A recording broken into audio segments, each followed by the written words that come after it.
ত্রয়োদশ জাতীয় সংসদ নির্বাচনের তফসিল ঘোষণার পর স্বাগত জানিয়ে মিছিল করেছে যশোর জেলা বিএনপি এবং তাদের অঙ্গ ও সহযোগী সংগঠনের নেতাকর্মীরা।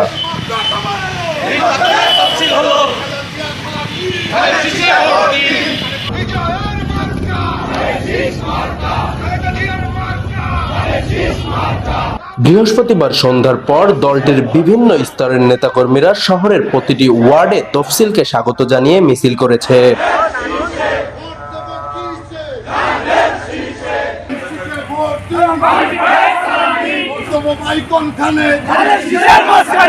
মিছিলগুলো শহরের গুরুত্বপূর্ণ সড়কগুলি প্রদক্ষিণ করে।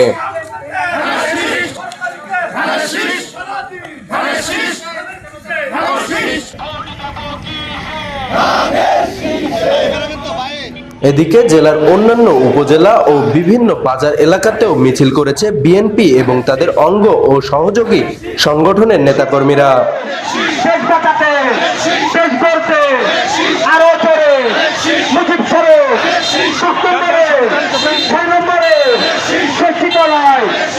সুবর্ণভূমি ডেস্ক, যশোর।